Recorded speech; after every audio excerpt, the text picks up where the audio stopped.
Imagine waking up one morning to find that something invisible has changed. The price of your morning coffee feels heavier. Your paycheck, somehow, feels lighter. And while nothing seems different on the surface, the truth is, something enormous has shifted beneath your feet. They told us the tax rises were inevitable. They said there was no other way. But what if that's not true? What if these tax rises were a choice, a deliberate, calculated move that could crush the very people keeping this country alive? Before we uncover the story they don't want you to hear, make sure you hit that like button, subscribe to the channel, and share your thoughts in the comments below. Your opinion matters more than ever, and the most insightful comments might even be featured in our next episode. Inside the Treasury, behind closed doors, decisions were being made. The public was told Britain's economy had no room to breathe, that spending had soared during lockdown and someone had to pay the price. Sir Keir Starmer and Rachel Reeves presented it as simple arithmetic: the numbers don't lie. The government must act, even if that means raising taxes on a country already struggling under the heaviest burden since the 1940s. But here's the truth: few are brave enough to say, this wasn't destiny. This was design. These were expensive political choices, made not by circumstance, but by conviction. At first, the warnings were subtle. Talk of fiscal responsibility, fairness, long-term stability. But beneath those polished phrases, something darker was forming.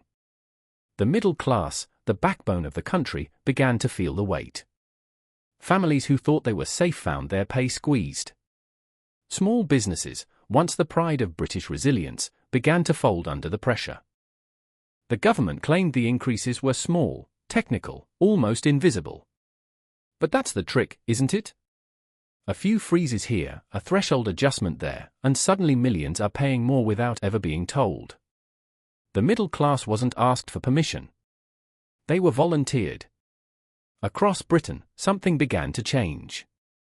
Shops that survived the pandemic started closing their doors for good. Entrepreneurs delayed their investments. And the private sector, already gasping, began to groan under the strain. The message from the top was cold and clear. The country must sacrifice to protect its future. But every sacrifice has a cost. For every pound taken in new taxes, confidence fell. For every new rule or restriction, another small business gave up. It wasn't an act of nature. It was a chain reaction, sparked by decisions dressed up as necessity. Labour came to power promising stability. They spoke of responsibility, compassion, and fairness. They swore they would not raise the major tax rates that hit ordinary people. But the loopholes began to appear, and through them, the truth leaked out. Taxes didn't rise in name, they rose in effect. A quiet betrayal carried out through stealth and silence. While the government expanded spending to record levels, the bill was quietly passed down the chain, to households, to small firms, to workers who could least afford it. And yet, they call it inevitable. A word that hides accountability. Because if something is inevitable, no one can be blamed for it. Picture the young couple saving for their first home. The teacher, the nurse, the shop owner. They were told that hard work would pay off. That if they did everything right, they'd be secure. Now, they're watching those promises evaporate. Their wages are stretched thinner. Their bills rise faster than their savings. And through it all, they're told it's just the cost of progress. But progress for who?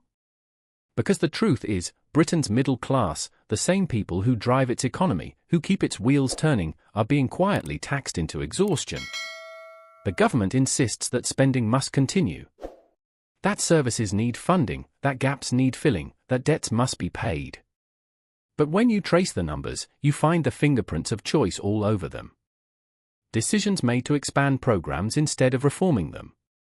Decisions made to raise money, not by growing the economy, but by taking more from the same people already paying the most. And in that arithmetic, something fundamental is lost: trust. When citizens stop believing their government is being honest, every policy begins to crumble from within. So here's the question that echoes through every British kitchen tonight. Was this really inevitable? Or was it a political gamble disguised as responsibility? Rachel Reeves believes she's saving Britain's finances. But in doing so, she may be suffocating the very class that powers its growth. And Sir Keir Starmer, the man who promised integrity, now faces a moral test. Can you claim to protect working people while quietly taxing them into despair? The storm hasn't hit its peak yet. Next month's budget could bring another wave, more necessary increases, more reassurances, more pain disguised as prudence. But every choice has consequences. You can't drain the private sector and expect it to rebuild. You can't tell people to believe in fairness while shifting the weight entirely onto their shoulders. The question now isn't whether Britain can afford higher taxes. It's whether Britain can afford this government's choices. And so, the story ends where it began, with a quiet decision made behind a polished door in Westminster. A decision they said was unavoidable, yet one that could change everything. The middle class, once the silent majority, is beginning to stir. They're asking questions.